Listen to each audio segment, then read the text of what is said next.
मैं बहुत ही शुक्रगुजार हूँ पेरेंट्स का कि वो यहाँ आए और भरोसा कीजिए मुझ पे कि कम से कम 2-3 बार मेरी आंखें नम हो गई जब यहाँ पे पेरेंट चढ़े। उसके बाद बच्चे को एप्रिन लगाया और उसके बाद स्टैटो लगाया और मैं उस टाइम उनके बाप और माँ या भाई की आंखों में देख रहा और वो आंखें बहुत कुछ बोल रही।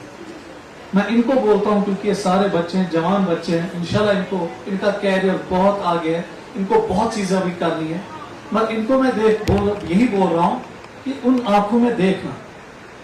जब आपके मामा या आपके पापा ने आपको एप्रिन लगाया या स्टैटो लगाया, मैं आपके मामा और पापा की आंखों को बहुत माइन्यूटली देख रहा, तो वो ये कह रहे थे आंखें कि आपने वो सपने पूरे किए जो हम चाहते थे।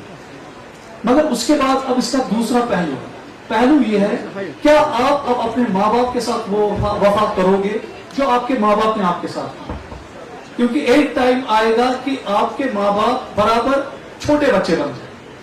क्योंकि जब मैं अपनी माँ को देखता हूँ, मुझे लगता है कि मेरी एक छोटी बच्ची बराबर एक बच्चे की तरह बिहेव करती, छोटी छोटी बातों पे रूठती, छोटी छोटी चीजों को दिल पे लेती। तो इसीलिए मैं अपने बच्चों को कहता हूँ, इनको कभी नहीं भूल, चाहे किसी भी ऊंचाई पे पहुंचो, किसी भी मुकाम पे पहुंचो, बड़े बड़े डॉक्टर्स बनो, बड़े बड़े ऑफिसर्स बनो, इनको कभी नहीं भूल। नो डाउट इनमें कुछ ऐसे लोग हैं जो अनपढ़, क्योंकि फिर कभी कभी बच्चा क्या कहता है, जब वो पढ़ा लिखा होता फिर वो माँ बाप को कहता है चुप करो, आप अनपढ़ हो, आपको कुछ नहीं पता है, आपको दुनिया के तौर तरीके पता है। यही तो वो है ना जिन्होंने आपको इस दुनिया में लाया। तो अब यही आपसे सीखेंगे दुनिया के तौर तरीके, वो सवाल ही नहीं पैदा होते। तो अल्लाह के बाद अगर कोई आपको इस दुनिया में कोई चीज मिला है, कोई गिफ्ट मिला है, पैगंबर सल्लल्लाहु अलैहि वसल्लम के बाद वो ये सामने बैठे।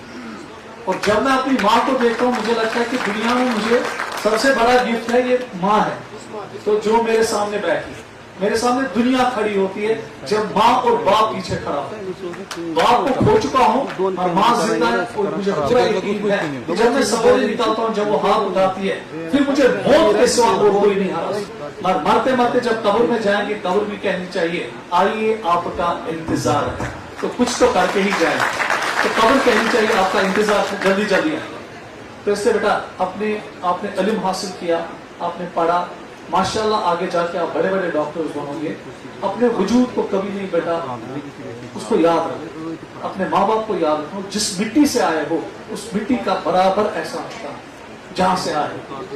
ठीक है, बस एक टीचर आपको यही सब कुछ कह सकता, और तो मैं कुछ नहीं कह सकता। मेरी आदत है कि जब मैं क्लास में होता हूँ, मैं माँ बाप के बारे में कम से कम हर दिन 5-10 मिनट तो बोलता ही रहता हूँ। मगर एक चीज मुझे पता है कि जो माँ बाप का